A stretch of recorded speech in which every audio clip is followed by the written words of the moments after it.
नमस्ते। कैसे हैं आप सभी बच्चे?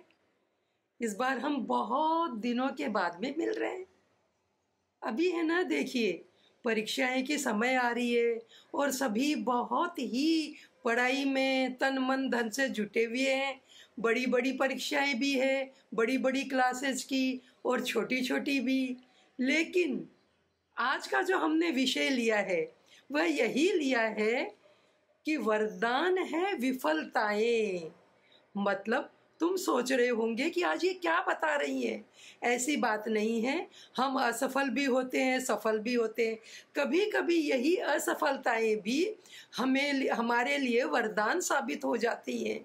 हमें जीवन में मिलने वाली बहुत सारी असफलताएं, विफलताएं निराशाजनक स्थिति में ला देती है, या ये कहें कि हम टूट जाते हैं। ऐसे समय में उचित मार्गदर्शन और संबल और सराहना मिले, यदि हमें एक दूसरे का किसी का मार्गदर्शन मिले, तो हम बहुत कुछ कर सकते हैं। हमारे बड़े बड़े प्रसिद्ध मनोवैज्ञानिक यानी सोशल साइकोलॉजी के प्रोफेसर्स तक बोलते हैं कि हमको असफलताओं को खुले दिल से स्वीकार करना चाहिए और उसी के बाद ही हमारे सफलता या असफलता जो भी है वो हम हमेशा सफल ही होंगे, ऐसा हमें कभी नहीं मानना चाहिए। हमें धीरज धरकर, चाहे कैसे भी परिस्थिति हो, आने वाली परिस्थिति का खुले दिल से स्वागत करना चाहिए, यानी हमें उसका सामना करना चाहिए। तो हमारे जीवन में बहुत बड़ा बदलाव आ सकता है। और तुम्हें बताऊं, सर न्यूजक आइटन, जो सर आइजक न्यूटन थे ना, वो इसका अनुपम उदाहरण थे। वो बहुत ही गरीब परिवार से थे और इतनी बार असफल हुए। उन्हें बहुत बार कैम्ब्रिज विश्वविद्यालय से भी निकाल दिया गया, लेकिन फिर भी आखिर में वो भौतिक विज्ञान के बहुत बड़े विद्वान बने। हमारे देश के महान गणितज्ञ रामानुजन भी बहुत ही गरीब परिवार से थे। 10 वर्ष तक तो उनको कोई शिक्षा ही नहीं मिली। उसके बावजूद भी वो महान गणितज्ञ बने। अपने लगन और लगातार मेहनत से उन्होंने गणित की बहुत बहुत ऊंचाइयों को छू लिया। अब्राहम लिंकन भी इसका सबसे बड़ा उदाहरण है। वो बहुत गरीबी में थे, बहुत मुश्किल से उनकी पढ़ाई हुई और जब वो राजनीति में आए तो पंचायत का चुनाव भी नहीं जीत पाए, लेकिन उन्होंने अपने आत्मबल से और लगातार मेहनत करके वो अमेरिका के राष्ट्रपति बने, और वो भी सबसे प्रसिद्ध राष्ट्रपति। और उन्होंने कभी हार नहीं मानी। तुमको पता है, थॉमस अल्वा एडिसन भी पढ़ाई में बहुत कमजोर थे, लेकिन आज घर घर में उनकी वजह से बिजली आ रही है।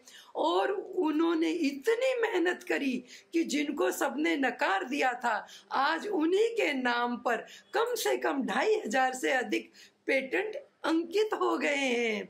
तो महापुरुषों का कहना है बच्चों कि हमें असफल होने पर भी हार नहीं माननी चाहिए, क्योंकि हम अगर लगातार मेहनत करेंगे तो हम सफल होएंगे ही। अब तुम्हें ग्राहम बेल की बात बताऊं, जिन्होंने टेलीफोन का आविष्कार किया, और आज हम पूरी दुनिया में इतने सारे उपकरण टेलीफोन के बाद में बन गए जो दूर संचार के माध्यम बन गए, लेकिन आज वो उनके जनक कहलाते हैं। तो हमारी असफलताओं का मुख्य कारण यही है बच्चों कि हम हमारी असफलताओं को पहचान ही नहीं पाते। हमारी जो भूलें, हमने क्या क्या भूलें करी, वो उससे हम सीख ही नहीं लेते हैं, और जब हम सीख नहीं लेते हैं तो हम बार बार असफल हो जाते हैं। तुम्हें पता है, ब्राजील के फुटबॉल के जो जादूगर कहलाते हैं, पेले, उनका नाम सुना है ना? उन्होंने भी अपनी जीवनी में कहा है, जीवनी में लिखा है कि हमें अपनी भूलों से सीखना चाहिए। उन्होंने भी कहा है कि जब हम मैच खेल कर आते थे तो सबसे पहले हम अपने भूलों का मूल्यांकन करते थे और फिर हम देखते थे कि हमें कहाँ से चूक हुई है। तो बच्चों, वो कहते थे कि कमजोर जब रुकते हैं जब वो थक जाते हैं, और विजेता जब रुकते हैं जब वो जीत जाते हैं। और इस तरह से विश्व की जानी मानी कई बड़ी बड़ी हस्तियों को जब हम पढ़ते हैं, सुनते हैं, उनके बारे में जानते हैं, तो हमको ये पता चलता है कि हमें घबराना नहीं चाहिए। तो इसलिए बच्चों, अब परीक्षाएं आ रही है, आप मन लगा कर पढ़ो, आप खूब ध्यान से पढ़ो। अपने को ये जो टीवी वगैरह हैं इनसे सबसे दूर करो, गैजेट से एक बार दूर करो, और आप अपने अंदर हौसला बुलंद करो कि आप भी बहुत कुछ कर सकते हैं, और एक बार नहीं हुआ तो क्या हुआ, आप कर सकते हैं, और यही हमें करते रहना है। और इसीलिए बच्चों, हम करते करते करते करते और सीखते सीखते एक दिन सफलता के शिखर पर पहुंच ही जाएंगे। तो इसीलिए हम कह सकते हैं ना कि वरदान है विफलताएं, असफलताएं, हमें इससे घबराना नहीं है, और सफलता की सीढ़ियों को लगातार चढ़ते जाना है। तो बोलो बच्चों, कैसी लगी आज की ये शिक्षाप्रद बातें? खूब मेहनत से पढ़ाई करना और खूब अच्छे अच्छे नंबरों से पास होना, और साथ में ध्यान लगाकर पढ़ना।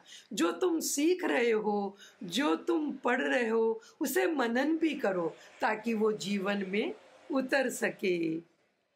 चलो बच्चों, नमस्ते।